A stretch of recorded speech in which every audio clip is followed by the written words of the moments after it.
సృష్టించుకున్న వాక్యాలు.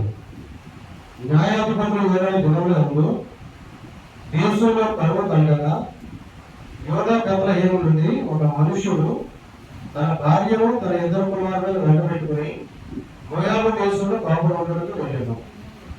ఆ మనుష్యుడి పేరు ఎలీమెలెకు, అతని భార్య పేరు నయోమి, అతని 2 కుమారుల పేరు మహ్లోను, కిన్యోను.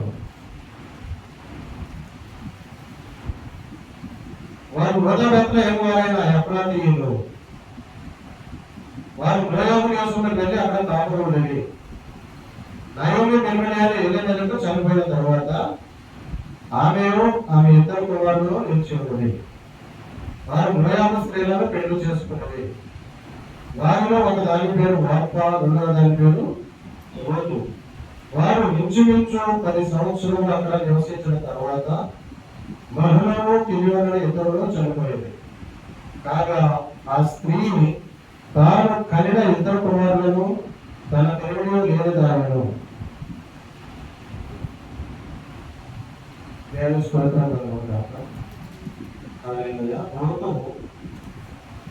చాలా ప్రాముఖ్యమైనటువంటి గ్రంథం ఇది. మొత్తానికి సింపుల్ గానే ఉంటుంది. 4 అధ్యాయాలు మాత్రమే ఉంటాయి. 87 వచనాలు ఉంటాయి. ఇది క్రీస్తు 10వ శతాబ్దం, క్రీస్తు పూర్వం, క్రీస్తు పూర్వం 10వ శతాబ్దం నాటి క్రీస్తు పూర్వం 10వ శతాబ్దంలో జరిగినటువంటి సంఘటనలు ఈ గ్రంథంలో రాయబడ్డాయి. 4 అధ్యాయాలు 87 వచనాలు. ఈ గ్రంథం ఎందుకు అంత ప్రాముఖ్యమైనదంటే ఈ రూతు అన్నారని యేసు క్రీస్తు వంశావళిలో చేర్చబడి ఉండడం వలన యేసు ప్రభువు ఆ వంశంలోంచి యేసు ప్రభు వంశంలో చేర్చబడింది రూతు. కాబట్టి ఈ గ్రంథము ప్రాముఖ్యమైంది. రూతు గురించి మనం చెప్పుకుంటే ఆవిడ మోయాబు దేశస్తున్నారు. మోయాబు దేశం అనేది శబ్దమైనది. ఎందుకు శపించబడిందంటే రూతు 2 కుమార్తెలు వాళ్ళ తండ్రితో పాపం చేసి వాళ్ళ పిల్లలను కనడం వల్ల వాళ్ళిద్దరూ శాపగ్రస్తులు అయ్యారు. వాళ్ళిద్దరూ రూతుతో పాపం చేసి 2 కుమారులు కంటే ఒకరి పేరు మోయాబు, మరొక పేరు అమ్మోని అని పేరు పెడతారు. అమ్మేనా అమ్మోని. వాళ్ళిద్దరూ శపించబడ్డారు. ఎందుకంటే అది కరెక్ట్ కాదు, దేవుడి చిత్తం కాదని. వాళ్ళు దేవుడి చిత్తానికి వ్యతిరేకంగా పాపం చేస్తారు. దేవుడి చిత్తానికి వ్యతిరేకంగా పాపం చేస్తే శాపం వస్తుంది. మన గ్రంథం ద్వారా తెలుసుకుంటే దేవుడి చిత్తానికి వ్యతిరేకంగా వెళ్ళినా, వ్యతిరేకంగా మాట్లాడినా, వ్యతిరేకంగా పనిచేసిన శాపం వస్తుంది. ఇక్కడ ఈవిడి నయోమి అనుకున్న పిల్లలు ఉన్నారు. అతని పేరు ఎలీమెలెకు, 2 కుమారులు ఉన్నారు, మహ్లోను, కిన్యోను.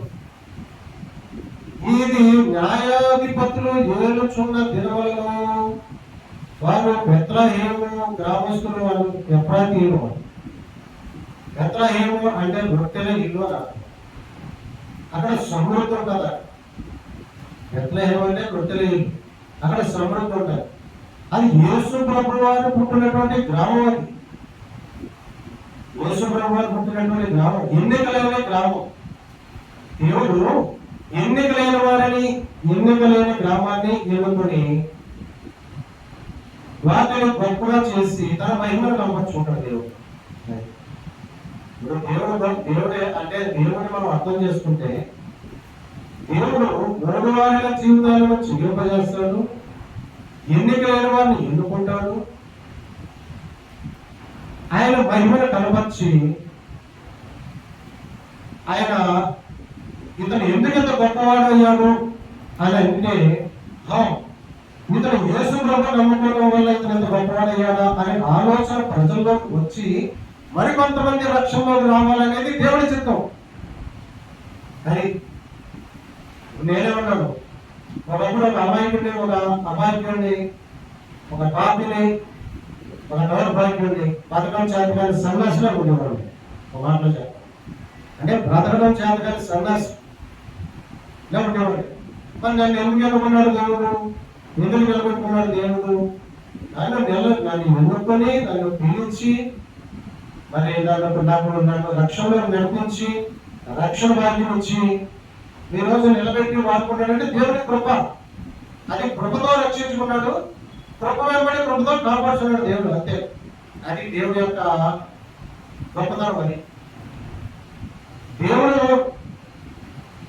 ఎప్పుడు కూడా పేదవాళ్ళ మీద ఆయన దృష్టి ఉంటుంది, అమాయకుల మీద ఆయన దృష్టి ఉంటుంది, మరి బాధింపబడిన వాళ్ళ మీద ఆయన దృష్టి ఉంటుంది. దేవుడు దృష్టి బాధింపబడిన వాళ్ళు ఉంటారు, శాపగ్రస్తులు అయిపోయి పాపం వాళ్ళ తల్లిదండ్రులు చేసిన పాపానికి వీళ్ళు బలైపోతూ ఉంటారు. అప్పుడు వీళ్ళని చూసి దేవుడు వీళ్ళకి న్యాయం చేయాలనుకుంటాడు దేవుడు. అది ఇక్కడ దేవుడి చిత్తానికి వ్యతిరేకంగా వెళ్ళి దేవుడు చేసిన ఒక పొరపాటు పని ఏంటంటే, దేవుడి చిత్తానికి వ్యతిరేకంగా మోయాబు దేశం వెళ్ళిపోయింది. దేవుడిని అడగలేదు, ప్రార్థన చేయలేదు, కనిపెట్టలేదు. రొట్టెల ఇల్లది, బెత్లెహేమది, యేసుప్రభు పుట్టిన గ్రామం అది. కరువు వచ్చింది. కరువులు రావడం అనేది సహజం, శ్రమలు రావడం సహజం, ఇబ్బందులు రావడం సహజం, ఇరుకులు రావడం సహజం. అప్పుడు కదా ఓర్చుకోవాలి, ఓర్పులతో ప్రార్థన చేయాలి, ప్రభువుని అడగాలి.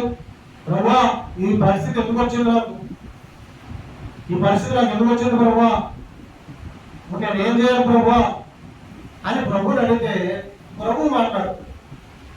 ఇప్పుడు అడగలేదు, దేవుడి జీతం తెలుసుకోవడం గమనమా నేను ఈ ఊరంతా నేనే పెద్ద తెలివైనది అని అనుకోండి. వెళ్ళిపోయింది, మోయాబు దేశానికి వెళ్ళిపోయింది, ఆ శపించబడిన దేశానికి వెళ్ళిపోయింది. అక్కడ కాపురం పెట్టి మొట్టమొదటి వాళ్ళ భర్త చనిపోయింది. మొట్టమొదటి జరిగిన ఒక దుర్ఘటన ఏంటంటే తన భర్త చనిపోయాడు. అతని పేరు ఎలీమెలు. తర్వాత ఏమైంది, ఆ ఇద్దరు కుమారులు ఉన్నారు అక్కడ, ఇద్దరు కుమారులు తల్లి ఉన్నారు. వాళ్ళిద్దరూ వివాహాలు చేసుకున్నారు. ఒక ఆమె పేరు వేప, మరొక ఆమె పేరు రూపి. ఆ తర్వాత ఏం జరిగింది, ఆ కుమారులు ఇద్దరు కూడా చనిపోయింది.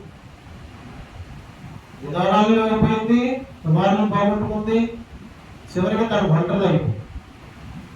అప్పుడు మళ్ళీ ఈ సంఘటనలన్నీ జరిగిన తర్వాత చూడండి, తర్వాత వాక్యం 6వ చూడండి. వారికి ఆహారం ఇచ్చుటకు యెహోవా తన జనులను దర్శించరని ఆమె మోయాబు దేశంలో వినరు కనుక మోయాబు దేశం విడిచి వెళ్ళుటకై ఆమెయు ఆమె కోడళ్ళు ప్రయాణమయ్యేది. అప్పుడు దేవుడు దర్శించాడు, బెత్లెహేము గ్రామస్తులను దేవుడు దర్శించాడు, వాళ్ళకి ఆహారం ఇవ్వడానికి దేవుడు దర్శించాడు. ఒక విషయం ఉపయోగపడి మనల్ని కనుక దేవుడు దర్శించాడు అనుకోండి, అక్కడితో మన దళితులు వదిలిపోతాం, మన గొడవ వదిలిపోతాం, మన శ్రమలు పోతాయి, మన ఇబ్బందులు పోతాయి. దేవుడు దర్శనం పొందుకోవాలి. దేవుడు వాళ్ళకి ఆహారం ఇవ్వడానికి వాళ్ళని దర్శించాడు. ఈ విషయం తెలుసుకోండి. తెలుసుకొని మళ్ళీ బెత్లెహేము రావడానికి ప్రయాణం. తన ఇద్దరు కుమారులను కూడా ఆవిడతో రావడానికి సిద్ధపడ్డాడు. అప్పుడు ఆవిడ అంటది, ఎందుకమ్మా మీరు నా కుమారులు ఇద్దరు కూడా వయసులో చనిపోయారు, మీరిద్దరు వయసులో ఉన్నారు, నీకు మళ్ళీ నేను పెళ్లిళ్ళు చేయడానికి కుమారులు కనడానికి నాకు సమయం నాకు లేదు, అవకాశం లేదు. మీరు మీ దేశంలో ఉండిపోయి మళ్ళీ వివాహాలు చేసుకుని మీరు నూతన జీవితాన్ని ప్రారంభించండి. మీరంతా మీరు వయసు అంతా నాతో వస్తే ఏముంటుంది, మీకు రావద్దన్న. అయితే వార్ప అత్తమాట వెళ్ళిపోయింది, వెనక్కి వెళ్ళిపోయింది. అత్తమాట వార్ప వెళ్ళిపోయింది వెనక్కి. రూపు మాత్రము వెళ్ళను, రూపు వెళ్ళను. అయితే ఇక్కడ రూపు మోయాబు స్త్రీ అయినప్పటికీ, శపించబడినటువంటి ప్రాంతానికి సంబంధించినటువంటి స్త్రీ అయినప్పటికీ కూడా నయోమి ద్వారా దేవుడు తెలుసుకో, నయోమి ద్వారా సృష్టికర్తను తెలుసుకో, నయోమి ద్వారా సర్వశక్తుడైన దేవుడు తెలుసుకో. ఆవిడ కనిపెట్టింది, నయోమి ప్రార్థన దేవుడు ఆలోచిస్తున్నాడు అని కనిపెట్టింది, నయోమి దేవుడు గొప్పవాడు అని కనిపెట్టింది. మేము ఒక అద్దెంతో ఉన్నాం, అది ముస్లిమ్స్ వాళ్ళు ఏమన్నా తెలుసా, నీ ప్రార్థన దేవుడు ఆలోచిస్తున్నాడు అన్నారు, నీ పట్ల దేవుడు ఉన్నాడు అన్నారు. అంటే వాళ్ళు కొన్ని సూచనలు వాళ్ళకి కనపడతాయి. నేను సాయంత్రం పూట ప్రార్థన చేయడం, రాత్రి 10 9 ప్రార్థన గంట చేయటం, తెల్లవారుజాము లేచి ప్రార్థన చేయడం చూస్తాం. మా భక్తులు చూశారు, మేము అక్కడ మా ప్రవర్తన చూశారు. వాళ్ళు మా ప్రార్థనకి జవాబు వస్తుందని వాళ్ళు ఎందుకు కనిపెట్టేస్తారంటే, వాళ్ళు మాకు కొన్ని అంశాలు చెప్పినప్పుడు, మేము వాళ్ళ కోసం ప్రార్థన చేసినప్పుడు వాళ్ళు నమ్మారు,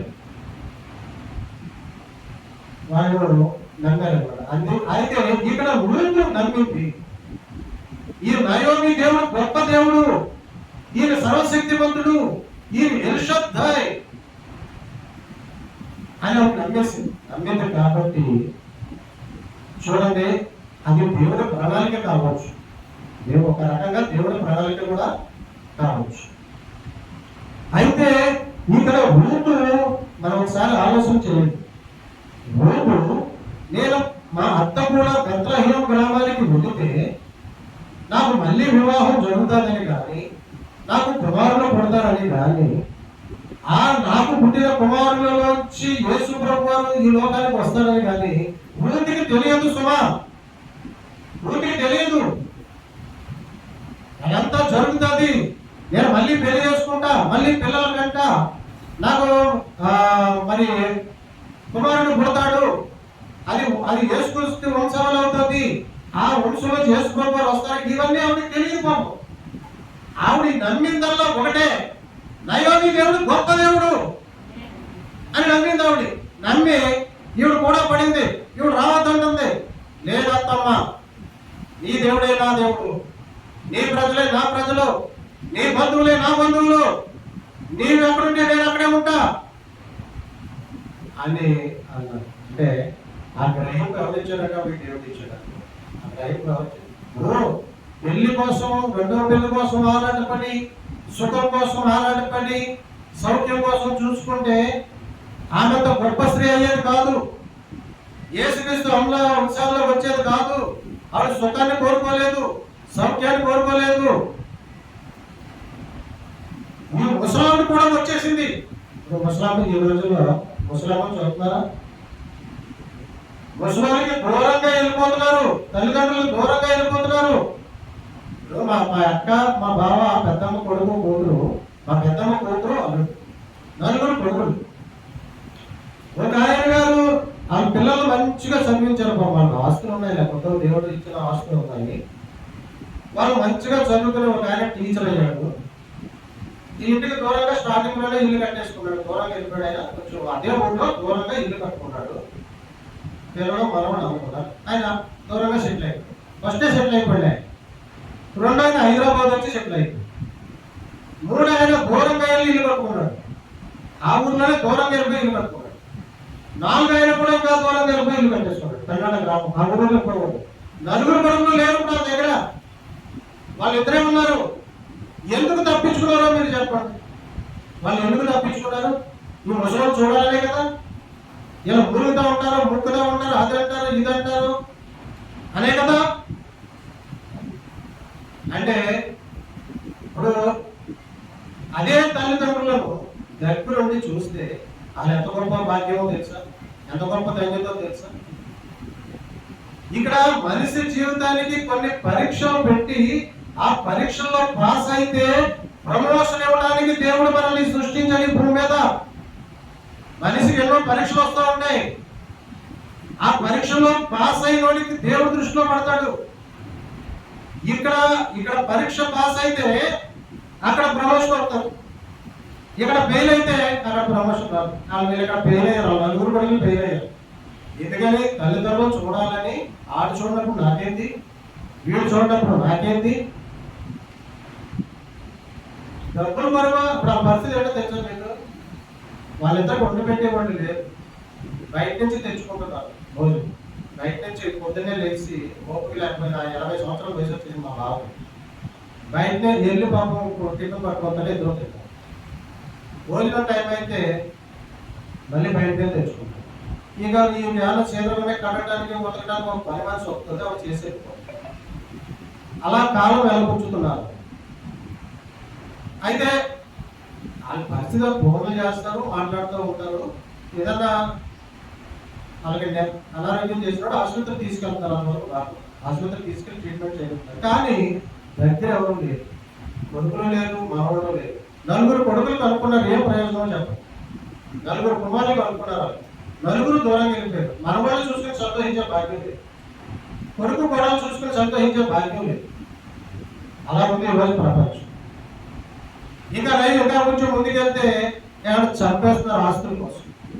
ఆస్తి కోసం కన్న తండ్రిని చంపేస్తున్నారు. కన్న తల్లిని ప్రేమ కోసం కన్న తల్లిని చంపేసింది ఒక మహాతల్లి. కన్న తల్లిని చంపేసింది ప్రేమ కోసం, ప్రేమ కట్టుబడుతుంది అని. అది జీడిమెట్లలో జరిగిన మొన్నే. అది మర్చిపోకుండా ఇంకొక సంఘటన జరిగింది. ఏంటా సంఘటన? జగిత్యాల జిల్లా కోరట్ల పట్టణం ఆదర్శ నగర్లో ఇద్దరు తోడు కోడలు కలిసి ఉంటున్నారు. వాళ్ళిద్దరు భర్తలు కమల పిల్లలు. వాళ్ళిద్దరూ దుబాయ్ దేశానికి వెళ్ళారు, అక్కడ సంపాదిస్తున్నారు. ఈ తోడు కోడలు ఆమె పేరు మమత. ఆవిడ బెట్టింగ్లు కాసి 20 లక్షలు పోగొట్టు. క్రికెట్ బెట్టింగ్లు కాసింది 20 లక్షలు పోగొట్టు. ఈ విషయం ఇంట్లో తెలుసు. ఆ ఇంట్లో వాళ్ళందరూ చిన్న చూపు చూస్తున్నారు. నువ్వు ముఖ్యంగా తోడు కోడలు చీపుగా చూస్తావు, తట్టుకోలేకపోయింది. ఎందుకంటే తోడు కోడలు పందాలు కాసి 20 లక్షలు పోగొట్టిందన్న విషయం భర్తగా తెలిసిపోయింది, ఇంట్లో తెలిసిపోయింది. ఆవిడ అక్కడ డామినేట్ అయిపోయింది. తోడి కోడలు చిన్న చూపు చూస్తుందని కక్ష పెంచుకుంది. ఆ తోడి కోడల యొక్క కూతురు 5 సంవత్సరాలు, పిల్లలు హిదీక్ష 5 సంవత్సరాలు. నేను ఎంత బాధపడుతున్నానో అది కూడా అంత బాధపడాలి అని కక్షతోటి మానవత్వాన్ని మర్చిపోయి ఒక మృగంలాగా మారి 5 సంవత్సరాల పిల్లలు బాత్రూంలోకి తీసుకెళ్లి కత్తితో పీక పోసి కటింగ్ ప్లేట్ కట్ చేసి చచ్చిపోయారు 5 సంవత్సరాలు. ఎంత కఠినాత్మరాలు అయిపోయిందో ఒకసారి చూడండి. అంటే తోడి కోడల మీద ఉన్నటువంటి అసూయ, ఈర్ష పగగా మారిపోయింది. అలాంటి సంఘటనలు జరుగుతున్నాయి ఈ రోజుల్లో. భర్తను భార్య చంపేయడం, భార్యను భర్త చంపేయడం. ఇంకో సంఘటన తెలుసా మీకు? ఒక ఆయనకి 2 కొడుకులు ఉన్నారండి. ఆ కొడుకుల్లో ఒకడు 19 సంవత్సరాలు, ఒకటి 21. ఆయన ఏం చేశాడు? ఏంటి తెలంగాణ గ్రామం, తెలంగాణ హైదరాబాద్ లో ఉంటున్నారు. ఊరెళ్ళి పొలం అంతే 6 లక్షల రూపాయలు వస్తుంది. డబ్బులు అవసరం, ఏదో చేసుకుందామని చెప్పి పొలం అందేసి డబ్బులు తెచ్చాడు 6 లక్షలు. ఈ 19 సంవత్సరాల కుర్రాడు అందులో 2,50,000 రూపాయలు తన అకౌంట్ లో వేయించుకున్నాడు. వేయించుకొని బెట్టింగ్లు కాసాడు, క్రికెట్ బెట్టింగ్లు కాసాడు. డబ్బులు పోయి వాళ్ళ నాన్న అడిగాడు, డబ్బులు అయినా అడిగాడు. ఏం చేయాలో తెలియక, ఏం సమాధానం చెప్పాలో తెలియక ఆ చిన్న వయసులో ఉన్న కుర్రాడికి తట్టిన ఆలోచన మా నాన్న చంపేయాలి అని వచ్చింది. ఆ కుర్రాడికి ఆలోచన. ఎందుకంటే మా నాన్న చచ్చిపోతే గొడవ ఉంటుంది, డబ్బులు వాళ్ళు ఉండదు. కాదు, వాడు ఇల్లు పెట్టి దూరంగా పారిపోయి అయిపోతుంది కదా, ఎక్కడికో పోయి తమాదికి అయిపోతుంది కదా. ఫోన్ చేసి నేను ఇలా అయిపోయి ఇలా చేసుకున్నాను, డబ్బులు పోయి నాన్న నన్ను క్షమించండి అంటే అయిపోతుంది కదా. వాడికి ఆ ఆలోచన ఎందుకు రాలేకపోతే మరి ఏ దుష్టుడు పట్టుకున్నాడో, ఏ దురాత్మ పట్టుకున్నాడు. వాళ్ళ నాన్నే డబ్బులకి మా స్నేహితుడు డబ్బులకి అటు రా నాన్న తీసుకెళ్ళాడు, నిర్మానుష్య ప్రాంతానికి తీసుకెళ్ళాడు, మాటల్లో పెట్టాడు, కళ్ళకి గంతలు పెట్టాడు, కత్తెట్టి పోర్లో పొడిచేసి కంఠంలో పొడిచేసాడు, కత్తెట్టి చనిపోయాడు. కన్న తండ్రి నిజంగా అసలు చూడండి, ఏంటి నేనేమన్నా అసలు. అలాంటి సంఘటనలు జరుగుతున్నాయి. కారణం ఏంటంటే దేవుడు లేక, దేవుల్లో లేక దురాత్మలు ఆక్రమించుకుని, దుష్టశక్తులు ఆక్రమించుకుని మనిషిని పాపంలో పడేస్తున్నాయి. ఆత్మహత్య చేసుకునే పరిస్థితులు తీసుకొస్తున్నాయి. ఎందుకంటే ఒక ఆత్మహత్య చేసుకుంటే వాడి నరకాన్ని తీసుకుపోతే అక్కడ దేవుడితో వీడు గెలిచినట్టు ఇక్కడ ఈ సాతాను గాడు అలా ఎంతమంది తీసుకుంది మీరు చూడండి. ఉగ్రవాదులు అంటారు ఎంత ఎక్కువ మంది చంపితే అంత అని చెప్పేసి ఎక్కువ చదువుకుంటే భయం పెడతారు. అంటే ఎక్కువ చచ్చిపోవాలి దృష్టిలో, అదే టార్గెట్ అది. అలాగా ఈ సైతాన్ టార్గెట్ ఏంటంటే ఎక్కువ మందిని పాపంగా పడేయాలి, ఎక్కువ మందిని నరకాన్ని తీసుకుపోవాలి. అందుకోసం మనుషులు మట్టి పెడతాడు భ్రమపరిచే ఆత్మ. ఆ భ్రమపరిచే ఆత్మ ఏం చేస్తుందంటే మనుషులు భ్రమపరుస్తుంది. ఇంకేం చేస్తావు? అప్పులు పాలైపో. అప్పులు పాలు చేస్తుంది సైతాన్ని. అప్పులు పాలు చేస్తుంది సైతాన్. అనారోగ్యం పాలు చేస్తుంది సైతాన్. రకరకాల సమస్యలు తీసుకుంటుంది సైతాన్. కారణము వీళ్ళ దేవుడు లేకపోవడం వల్ల వాడు వచ్చి ఆక్రమించుకుంటాడు. దేవుడు అంటే వాడు రాడు, దేవుడు అంటే వాడు రాడు. అప్పుడు ఏం చేస్తాడు? భ్రాంతి సభకు తీసుకెళ్ళి, జోల గృహాలకు తీసుకెళ్ళి, వ్యభిచార గృహాలకు తీసుకెళ్ళి మనిషిని మొట్టమొదటి ఆర్థికంగా పతనం చేస్తాడు. ఆర్థికంగా పతనం చేసిన తర్వాత వీడు అప్పులు కూడా చేస్తాడు. తీర్చే విధానం లేక ఏం చేయాలో తెలియక చంపుతాడు లేదా చస్తాడు. అది చంపుతాడు లేదా చచ్చిపోతాడు. మార్గం లేదు. ఏం చేస్తాడు? అప్పులో ఊరుకోడు, తల్లిదండ్రులు ఊరుకోడు, చుట్టుపక్కల అవమానం ఎదురవుతాయి. ఎందుకు వచ్చింది గొడవ? చచ్చిపోదు. మళ్ళా ఆయన వాళ్ళ అమ్మకి ఫోన్ చేశాడంట. అమ్మ ఇంటికి భోజనం వస్తున్నాయని చెప్పాడు. డాక్టర్ ఆయన బ్రిడ్జ్ మీదకి వచ్చాడు. వాళ్ళ అమ్మ ఫోన్ చేశాడు. అమ్మ భోజనం పోతున్నాడని చెప్పాడు. కారు వేసుకుని బయలుదేరాడు. బ్రిడ్జ్ మీదకి వచ్చాడు. కారు వదిలేశాడు. ఐఫోన్ కారులో వదిలేశాడు. ఆ బ్రిడ్జ్ మీద చూస్తాడు, చచ్చిపోయాడు. వాళ్ళ అమ్మేమో వస్తాడు, మా అబ్బాయి వస్తాడు కొంచెం భోజనాన్ని అన్ని సిద్ధపరిచి వాళ్ళ అమ్మ ఏదో చూస్తూ ఉంది. ఆయన నిద్రపడి చచ్చిపోయాడు. ఆయన డాక్టర్ ఎందుకు అంటే ఏమో ఆయనకి ఏం సమస్యలు ఉన్నాయి, ఆయనకి ఏం ఇబ్బందులు ఉన్నాయి. అలాంటి క్షణికాల విషయంలో మనిషి తీసుకునే నిర్ణయాలు దానివల్ల ఏమవుతుందంటే ఆత్మహత్య మహాపాపం అని చెప్తుంది బైబిల్. ఈ ప్రాణాన్ని తీసుకునే హక్కు మనకు లేదు సుమా. ఈ దేవుడు ఇచ్చిన ఆయుష్ మనం ఎంతో ఆయుష్ అంత భూమి మీద మనం ఉండాలి. ఈ లోపల మనం చచ్చిపోతే ఆ యొక్క కానీ దేవుడు ఒప్పుకోడు. అది పాపం అంటాడు దేవుడు. ఎందుకంటే హక్కు మనకు లేదు. ప్రాణాలు తీసుకునే హక్కు లేదు, ఎదుటి ప్రాణాలు తీసే హక్కు లేదు. ఆఖరికి అలాంటి జరుగుతున్నాయి అన్నమాట. అయితే ఈ రూతు తను ఎక్స్పెక్ట్ చేయలేదు. నేను ఆ ఊరు ఆవిడ కూడా వెళితే నేను ఇవన్నీ చేయలేదు. కానీ ఒక నీతిగా నిలబడింది, ఒక నీతిగా నిలబడింది. నీతి మంత్రాలు శపించబడిన దేశోత్తరాలు అయినప్పటికీ కూడా అందుకనే మనం ఏ జాతిలో పుట్టినా ఏ కులంలో పుట్టినా మనం యేసు క్రీస్తుని అంగీకరిస్తే మనం నీతివంతులు అవుతాం, మనం పరిశుద్ధులు అవుతాం, మనం భాగ్యవంతులు అవుతాం. ఇవన్నీ మనుషులు ఏర్పాటు చేసుకున్నాయి. ఆయన మూడవారి జీవితాలు శీఘ్రత చేస్తాడు, శపాలు తీసేస్తాడు, పాపాలు తీసేస్తాడు, తన రాజులో చేర్చుకుంటాడు. రాజులైన యాజక సమూహం అంటాడు. ఎప్పుడైతే క్రీస్తు రక్తంలో కలగబడతామో మనం రాజులైన యాజక సమూహం అయిపోతాం. హల్లెలూయా. రాజులైన యాజక సమూహం, రాజులు. యూదులకు లేని భాగ్యం మనకు వచ్చింది. వాళ్ళు ఎందుకంటే వాళ్ళు అంగీకరించలేదు కాబట్టి వాళ్ళకి లేని భాగ్యం మనకి ఇచ్చాడు దేవుడు. వాళ్ళు యూదులే, దేవుడి సంతానమే, దేవుడి బిడ్డలే, దేవుడు ఏర్పరచుకున్న జనాంగమే. అయితే వాళ్ళు యేసు ప్రభు దేవుడిని అంగీకరించలేదు కాబట్టి రక్షణ భాగ్యం వాళ్ళు కోల్పోయారు.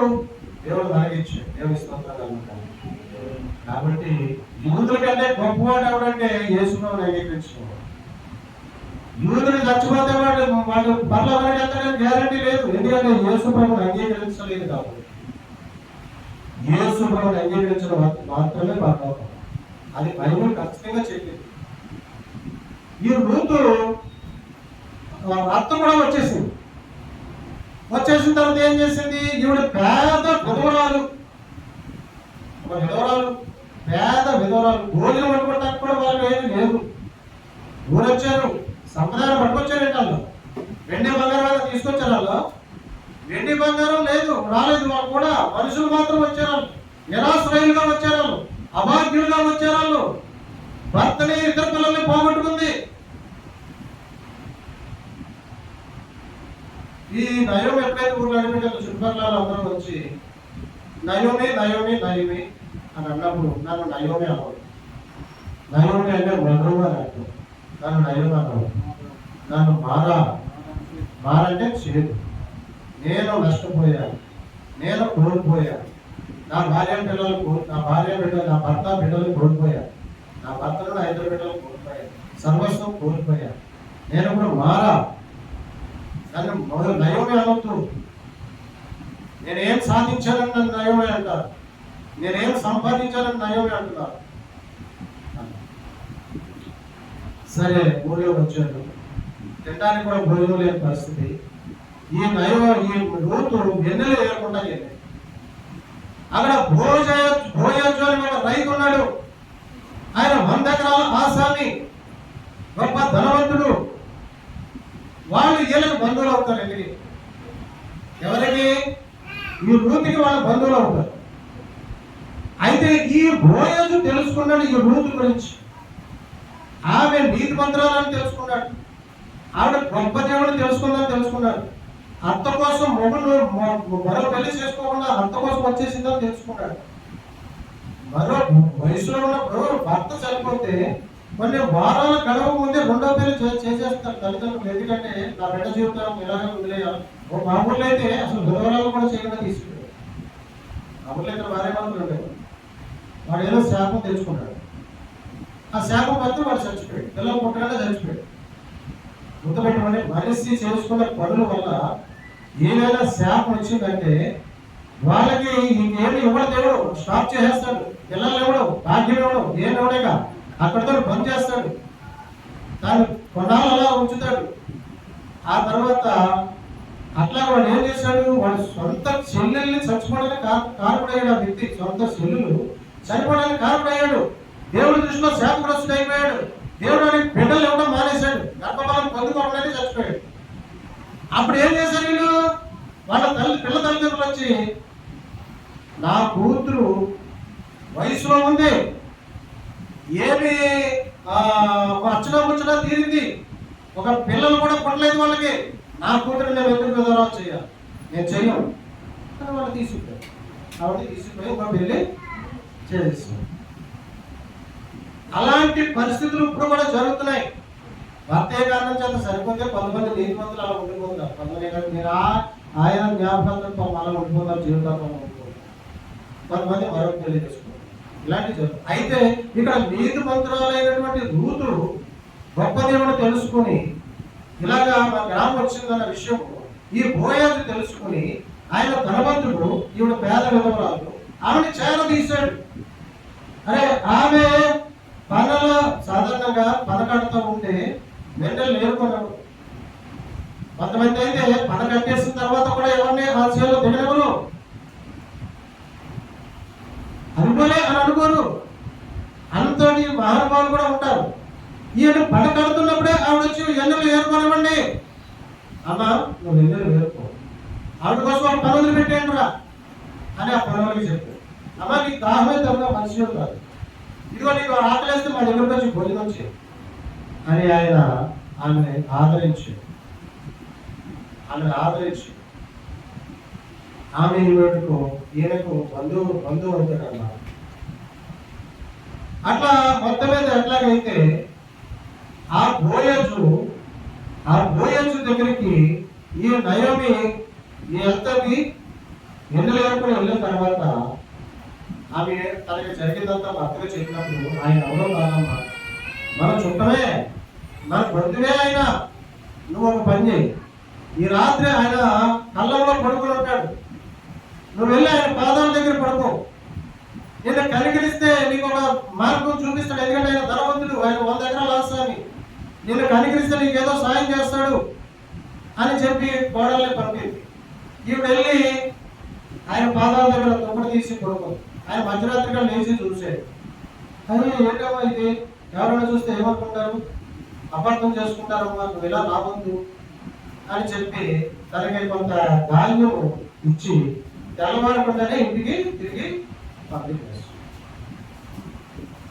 ఆ తరువాత ఆమె పెళ్లి ప్రస్తుతం వచ్చినప్పుడు నాకంటే నీకు సమీపంగా మరొక బంధువు ఉన్నాడు, నేను అతనికి చెప్తాను, అతను నేను పెళ్లి చేసుకుంటాడు అని చెప్తాడు. అంటే ఇతను ఎంతటి ఈ బోయజు ఎంత నీతిమంతులు ఒకసారి అక్కడ రూతు నీతిమంతురాలే, ఇక్కడ బోయజు నీతిమంతురాలే. ఒక ఆడది సమయంలో ఎవరు చూడకుండా దగ్గరికి వస్తే ఈరోజు పాపం చేస్తున్నారు, అవకాశాన్ని సద్వినియోగం చేసుకుంటున్నారు. కానీ ఆయన అట్లా చేయలేదు కాబట్టి ఆయన నీతిమంతుడు అయ్యాడు. బోయజు నీతిమంతుడైనా అవకాశాన్ని వినియోగించుకోలేదు. ఆయన పెళ్లి ప్రస్తావన వచ్చినప్పుడు నీకు మరొక బంధువు, నీ దగ్గర సమీపమైన బంధువు మరొక బంధువు, ఆయన చేసుకోకపోతే అప్పుడు అని మొట్టమొదటి అతను అడుగుతాడు.